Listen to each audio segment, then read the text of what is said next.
के गाली गलौज किया करता है, मुखिया जब आके मेरे घर में महिलाओं के साथ दुर्व्यवहार करता है तो फिर मुखिया हो या कोई हो, आत्मसम्मान से समझौता नहीं कर सकता हूं मैं। भले ही मैं गरीब परिवार से हूं, लेकिन आत्मसम्मान से कोई समझौता नहीं कर सकता हूं जब तक जीवित हूं। अगर मुखिया हमको जान से मार दे उसके बाद ही वो मेरे घर में कुछ कर सकते हैं। कुछ दिनों पहले सिहमा पंचायत में एक मामला बहुत तेज़ी से तूल पकड़ लिया था। जैसा कि हमारे दर्शक जानते हैं कि सिहमा पंचायत के वर्तमान मुखिया बम जी पर एफआईआर कराया गया मटिहानी थाने में, और उसमें बताया गया कि किस तरीके से उनके घर पर आकर उन्हें धमकाया गया, उनके यहाँ से ज्वेलरी लिया गया और एक तरीके से प्रताड़ित किया गया है उनको। और आप तो जानते हैं, हमारे दर्शक जानते हैं कि मैं एक पक्ष का खबर नहीं चलाता हूं, मैं दोनों पक्ष को हमेशा लेकर साथ चलता हूं। इसीलिए आज हमारे साथ आकाश जी स्वयं हैं और उनके साथ ग्रामीण हैं जो उनके समर्थक हैं, या ऐसा कहिए जो उनके पड़ोसी हैं, है ना। छोटे बड़े तमाम सुख दुख में उनके साथ रहते हैं। हमारे साथ आकाश भाई हैं, हमको खुद ही फ़ोन किए थे, आकाश जी से मिलवाइए। भैया जी स्वागत है न्यूज़ हॉल्ट पर। आपका भी बहुत बहुत धन्यवाद। अच्छा, ये कुछ चीज़ हम आपसे पूछते हैं, देखिए कोई मुखिया किसी जनता को सताता है तो समझ में आता है ना।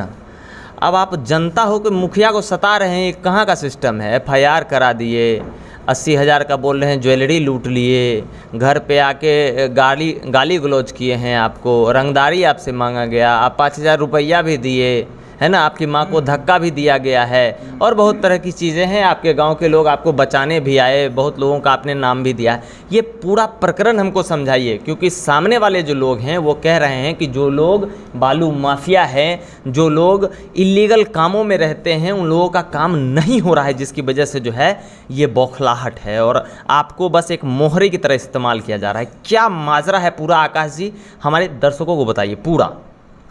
देखिए, जब गांव का मुखिया ही कृत्य करने पर उतर जाए तो जनता तो त्रासदी भुगतेगी ही। 4 तारीख की घटना है, रात को 11:30 बजे, 10:30-11 के बीच में मुखिया जी अपने समर्थकों के साथ राम प्रवेश सिंह और धीरज कुमार के साथ आए। मेरे घर पर गाली गलौज किए, मेरे घर में लूटपाट किए, मेरे माँ के साथ भी अभद्र व्यवहार किए और गाली गलौज भी किए। तो उनका हमसे आज तक कहीं कोई मैटर था नहीं, कोई शिकवा शिकायत नहीं था। हाँ। उस अपने कुछ समर्थकों के कहने पर और उनका अपना दबंगई जो बोलिए इसमें दिखता है, और अपने पिताजी के कुछ संपत्ति का इस्तेमाल करते हुए मेरे घर पर आकर उठा लेने की धमकी दिए। 50,000 रंगबाजी उनके जो समर्थक थे उनके द्वारा भी मांगा गया हमको। 5,000 रुपया मैंने खाने पीने के लिए उनके समर्थकों को दिया भी। अच्छा। उनके भय से त्रास्त होकर। उसके बाद कुछ लोगों को वहाँ पहुँचने पर वो अपना उत्तर की तरफ भागे। है क्या, वो घटना से अपने आप को बचने के लिए बार बार भू माफिया और बालू माफियाओं की बात करते हैं। अच्छा। भू माफिया और बालू माफियाओं से मेरा संलिप्तता का प्रमाण मुखिया जी देंगे ना? अवैध खनन या खनन माफियाओं से मेरा संलिप्तता का कोई प्रमाण मुखिया जी दें, अन्यथा अपने गलत बयानबाजी से पद से इस्तीफा दें। उनका किन बालू माफियाओं से साँठगांठ है वो सब लोग जान रहा है, वो हमको बताने की ज़रूरत नहीं है। रही बात घटना की, तो वो घटना किस मकसद से किए, मेरे साथ क्यों किए, किसके कहने पर किए, तो आप ही न बताइएगा। अपना समर्थक उनका जो समर्थक है। हाँ। वो आपराधिक प्रवृत्ति का है। हाँ। वो जो कहता है, जिस घटना की बात कर रहे हैं कि 2021 में मैंने 102 और 21 मुकदमा किया, और उसको भी वो निर्दोष साबित कर रहे हैं। उसमें जो आरोपित है उसको वो निर्दोष साबित कर रहे हैं। किस आधार पर निर्दोष साबित कर रहे हैं वो तो वो बताएं, क्योंकि पुलिस अनुसंधानकर्ता की तरफ से अनुसंधानों उपरांत वह घटना सत्य पाया गया और उस घटना का वीडियो भी मेरे पास उपलब्ध है। मुखिया जी उस दिन गाली गलौज किए और मेरे साथ लूटपाट किए, उसका भी ऑडियो मेरे पास उपलब्ध है। जिस ऑडियो पर आपने सवाल किया, मैं आपको बहुत बहुत धन्यवाद देता हूं कि आप पहले मीडियाकर्मी थे जिन्होंने उनसे ऑडियो पर सवाल पूछा और उनके पास कोई जवाब नहीं था। वो घटना को बालू माफिया और भू माफियाओं को रंग देना और उनके द्वारा घटना से अपने आप को बचाना, ये तो कहीं से शोभा नहीं देता है। घटना की है तो स्वीकार क्यों नहीं करते हैं कि मेरे से गलती हुई। वो अपने आप को निष्पक्ष बता रहे हैं। मेरा बालू माफिया और भू माफिया से कहीं कोई दूर दूर तक रिश्ता न है, न ही मेरे परिवार के किसी सदस्यों का। एक चीज़ बताइए आकाश जी, आप एक सामान्य लड़का हैं, एक सामान्य पंचायत के सामान्य लड़के जैसा हम आपसे मिलकर महसूस कर रहे हैं, है ना। क्या काम करते हैं आप?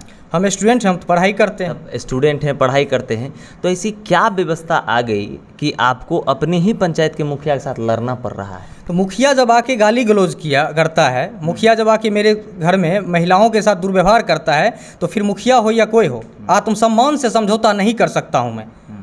भले ही मैं गरीब परिवार से हूँ, लेकिन आत्मसम्मान से कोई समझौता नहीं कर सकता हूँ जब तक जीवित हूँ। अगर मुखिया हमको जान से मार दे, उसके बाद ही वो मेरे घर में कुछ कर सकते हैं। जीवित जब तक हूँ मैं आत्मसम्मान से समझौता नहीं कर सकता। आप ही से ही क्यों लड़े वो तो मुखिया जी बताएंगे ना, हमसे उनका पुराना क्यों रीजन होगा ना, कोई कारण तो होगा जिसकी वजह से ये सब शुरू हो गया। उनका जो समर्थक था, जो भी उनका समर्थक है, वो सब आपराधिक प्रवृत्ति का है। अच्छा। वो सब मुखिया जी जीते, उनका समर्थक अब चाहता है इस पंचायत में नंगा नृत्य करना, और जिसके खुशी के लिए मुखिया जी कदम उठाते भी हैं। उनके समर्थकों का एक घोड़ा का बच्चा बीमारी से जो कि मर गया, मेरे खिलाफ वो झूठा मुकदमा मटिहानी थाना में दर्ज भी करवाए अपने समर्थकों को खुश करने के लिए। और जिसका जो मेरे खिलाफ मुकदमा मटिहानी थाना में दर्ज करवाया, उसके खिलाफ मैंने सन 2021 में मटिहानी 102-21 मुकदमा दर्ज किया हूँ, जिसका कि वीडियो मेरे पास उपलब्ध है। वो मेरे साथ घटना किया, तो अपने समर्थकों को खुश करने के लिए मुखिया जी कुछ भी करेंगे जिससे कि उनका समर्थक खुश रहे। आपके भी तो इतने सारे समर्थक हैं, आपके गांव ग्राम के अड़ोसी पड़ोसी सब लोग यहाँ बैठे हुए हैं। तो मेरे समर्थक कोई उस प्रवृत्ति के नहीं हैं। अच्छा। जो कुकृत्य को करते रहे और समाज उसको झेलते रहे।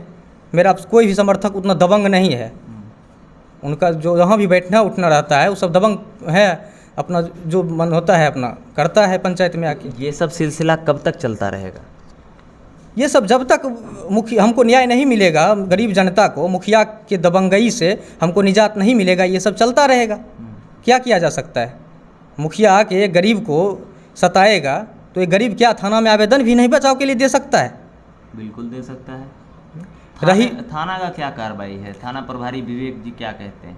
थाना प्रभारी केस रजिस्टर्ड कर लिए उनके खिलाफ, बोले कि जांच हो रही है, हम कार्रवाई निश्चित रूप से करेंगे। थाना के द्वारा इतना आश्वासन हमको दिया गया, लेकिन अभी तक कोई कानूनी कार्रवाई उनके ऊपर नहीं की गई है। और वो पर डे आते हैं और जो गवाह है उसको भी धमकाते हैं। अच्छा। गवाह को भी धमकाते हैं, जो उसका गवाह तुम नहीं देगा। रही बात, बोलते हैं कि उसमें गवाह के रूप में भूमाफिया का नाम है। अच्छा। देख रहे थे एक वीडियो, उसमें आप वो बोल रहे थे कि भूमाफिया का गवाह का है रूप में। अगर घटना के स्थल पर भूमाफिया का होना या उसके द्वारा देखा जाना, या जो कोई भी आदमी घटना को करते हुए देखता है वो गवाह देता है, तो भूमाफिया से मेरा संलिप्तता है, तो मुखिया जी ये बताएं कि उनके रंजीत होटल से रेल डकैती का सामान बरामद होता है, उनका सहोदर भाई उस कांड में अभियुक्त होता है, जेल जाता है, तो क्या उनसे उनकी संलिप्तता नहीं है? मटिहानी 102-21 का जो घटना है, उसमें जो भी अब दोषी हैं वो उनके समर्थक हैं, जिनका कि वो बचाव करते हुए दिख रहे हैं कि इसमें भी झूठा मुकदमा दर्ज किया गया है। अनुसंधानकर्ता के द्वारा घटना को सत्य बताया गया। क्या पुलिस प्रशासन भी झूठा है? उस घटना का जो वीडियो मेरे पास है वो भी झूठा है। मुखिया जी का कहना है कि वो आपको जानते भी नहीं हैं। तो जानते नहीं तो मेरे घर पर कैसे आए? वो मेरे खिलाफ मुकदमा कैसे, घोड़ा का गलत मुकदमा मेरे ऊपर दर्ज करवाए मटिहानी थाना में? वो कैसे बता रहे हैं कि इसका यही पेशा है? वो कौन सा सबूत दे रहे हैं कि मेरा यही पेशा है? किस पर मैंने अभी तक एफआईआर किया हूँ? एक मैंने साल 2021 में एफआईआर किया था, जिसका कांड संख्या 102-21 है, और एक मैंने अभी मुखिया जी पर एफआईआर किया हूँ। और दोनों घटना की सत्यता के लिए मेरे पास एक घटना मटिहानी 102-21 का वीडियो है, और मुखिया जी पर जो मैंने मुकदमा किया है उसका मेरे पास ऑडियो है। मैं बिना साक्ष्य का और बिना त्रासदी के मटिहानी थाना पर एफआईआर करने नहीं जाता हूँ। और आवेदन भी एक नहीं दे गरीब तो जीना दुश्वार है इस पंचायत में। वो बोल रहे हैं, देख रहे हैं कि रात में आपके साथ घटना हुई तो आप रात में जाते, भीड़ को इकट्ठा करके क्यों गए।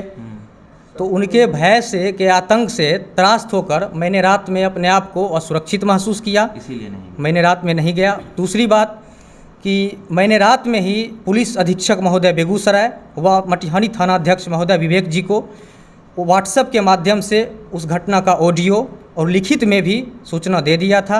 मटिहानी थानाध्यक्ष महोदय को मैंने कॉल कर भी जानकारी दी थी इस घटना के बारे में। उसके बाद सुबह में मैंने कुछ ग्रामीणों को इकट्ठा किए, उसके बाद मैंने उनके खिलाफ़ आवेदन देने के लिए गया। मैं अकेला इतना समर्थ नहीं रखता हूँ कि उनके खिलाफ़ आवेदन देने जाऊँ, या मैं अभी भी अपने आप को सुरक्षित महसूस करता हूँ। वो इतना दबंग है कि वो मेरे साथ कभी भी कुछ भी करवा सकते हैं, ये मैं मानता हूँ, लेकिन मैं आत्मसम्मान से समझौता नहीं करूँगा, मर मिटूँगा। लेकिन उनके खिलाफ़ अगर ऐसा ही कुकृत्य मेरे साथ करते रहे तो आवेदन पर आवेदन जितना देना पड़े, हम यहाँ से डीजीपी, डीआईजी, मुख्यमंत्री तक, जनता दरबार तक जाएंगे और हम न्याय की मांग करेंगे। न्याय हमको मिलेगा, मुझे प्रशासन पर पूरा विश्वास है। चलिए, आप सुन रहे थे आकाश जी को, जिनके द्वारा मटिहानी पंचायत के नवनिर्वाचित मुखिया बम जी पर एफआईआर कराया गया है मटिहानी थाना में। और अभी हमारे साथ नहीं, आकाश जी के साथ बहुत सारे ग्रामीण हैं, इनके पड़ोसी हैं, बहुत सारे बुजुर्ग हैं। इन तमाम लोगों से हम छोटा छोटा पूछेंगे कि जो ये कह रहे हैं क्या वो सही है। तो आइए इनसे जानते हैं। दादा, क्या नाम है आपका? फुलेना सिंह। अच्छा, आप ही फुलेना सिंह हैं। कहा जा रहा है कि इनके घर से आपका घर का दूरी 1 किलोमीटर है। एकदम ये पास में ही है, सामने में है। रोड के ये जो बोल रहे हैं आकाश जी सही है क्या? जो बोल रहे हैं सही बात? एकदम सही है। देखिए अविनाश जी, जी सर, आप ही सुदूर दियारे में आए हैं, हाँ हाँ, इसके लिए आपको बहुत धन्यवाद। जी। मुखिया जी, आकाश कुमार के परिवार के साथ अपने गुर्गे को साथ लेकर जो तांडव मचाए, जो घृणित कार्य किए, जो शर्मनाक घटना का अंजाम दिए, उसका मैं घोर निंदा करता हूँ। और किसी भी जनप्रतिनिधि के लिए वैसी घटना माथे पर कलंक के टीके जैसा है। बिल्कुल। मुखिया जी अपने कुकृत्य को छिपाने के लिए बहुत सारे मीडिया वाले हैं, किन्हीं को बुलाकर गलत बयानी कर आम जन को और प्रशासन को दिग्भ्रमित करने का प्रयास कर रहे हैं। मैं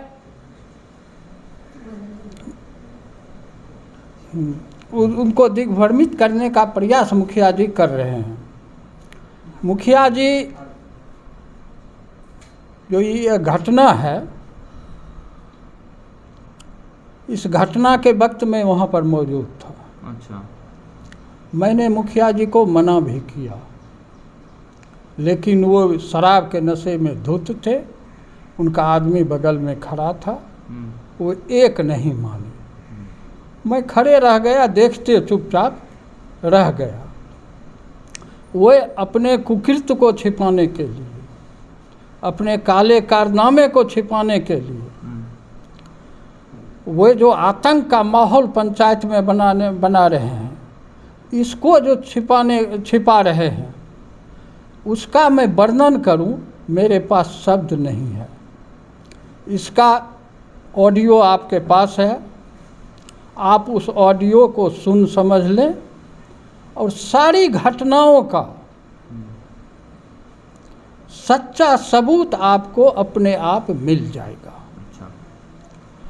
और मैं आपके माध्यम से माननीय विधायक महोदय को कहना चाहता हूँ, अच्छा, कि विधायक जी, हाँ, सिर्फ पद मिलने से कोई महान नहीं हो जाता है।